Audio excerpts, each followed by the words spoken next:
চা খেতে আর চা পাতা লাগবে না। চা আপনি ঠিকই খাবেন, কিন্তু চা পাতা ছাড়া। কি শুনে অবাক লাগছে? আর একটু অবাক হবেন পরের কথাটা শুনলে।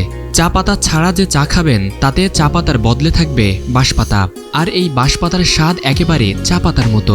বাঁশপাতা দিয়েও চা হবে এটা কখনো কল্পনা করিনি, নতুন একটা অনুভূতি। জীবনে প্রচুর পরিমাণে বাঁশ খেয়েছি, এই প্রথম হচ্ছে বাঁশের তৈরি চা খাচ্ছি। আমার হাতের এই চা তৈরি হচ্ছে বাঁশের পাতা দিয়ে। একসময় যে বাঁশের পাতা ঝরে পড়ে মাটির সঙ্গে মিশে যেত, আজ সেই পাতাই বিশেষ প্রক্রিয়ায় রূপ নিচ্ছে ধোয়া ওঠা এক কাপ চায়ে।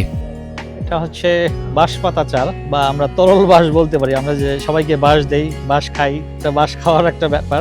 ঝরে পড়া বাঁশপাতা। গ্রামগঞ্জে বাঁশঝাড়ের নিচে বাঁশপাতা পড়ে থাকে অবহেলায়, আর দীর্ঘদিন ধরে অবহেলিত এসব পাতাকে নতুনভাবে কাজে লাগিয়ে তৈরি হচ্ছে ভিন্নধর্মী এই পানীয়। আমি মেইনলি এটা হচ্ছে চায়নাতে খেয়ে এসেছি। চায়না, জাপান, ইন্দোনেশিয়া এটা বহুল ব্যবহৃত, কিন্তু এটা প্রচলিত। প্রথমে বেছে নেওয়া হয় উপযুক্ত বাঁশের পাতা, এরপর সেগুলো পরিষ্কার করে নিয়ন্ত্রিত উপায়ে শুকানো হয় এবং বিশেষ প্রক্রিয়াজাত করা হয়। সর্বশেষ পরিণত হয় ধোয়া ওঠা এক কাপ গরম চায়ে। এটার মূল উপাদান যেটা থাকে, প্রচুর পরিমাণে সিলিকা থাকে। সিলিকা উপাদানটা থাকে। সিলিকা হচ্ছে আমাদের কোলাজেন হরমোনের উৎপাদনটা বাড়ায়। যে পাতাকে একসময় মূল্যহীন মনে করা হতো, সেই পাতাই আজ মূল্য সংযোজনের মাধ্যমে নতুন অর্থনৈতিক সম্ভাবনার দরজা খুলে দিচ্ছে।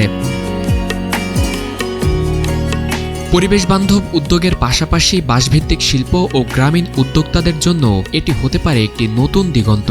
এটা হচ্ছে বাঁশ এবং কাঠের সমন্বয় করা, কিন্তু এই ভেতরটা হচ্ছে বাঁশের। দেখতেই পাচ্ছেন যে এটার যে স্ট্রাকচারগুলো, বাঁশের উপরে হচ্ছে আমরা পরিবেশ বান্ধব নিম গাছের গুঁড়ি দিয়ে করা। AKS অর্জন করলো Guinness world records.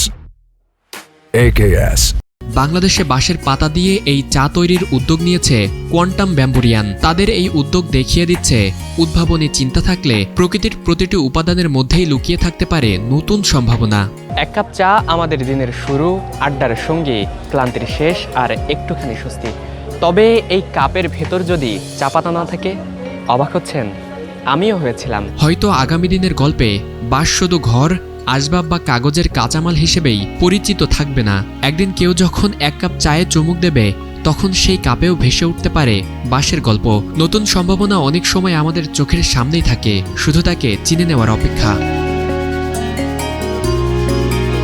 Faridul Islam ইমন, নিউজ 24, ঢাকা।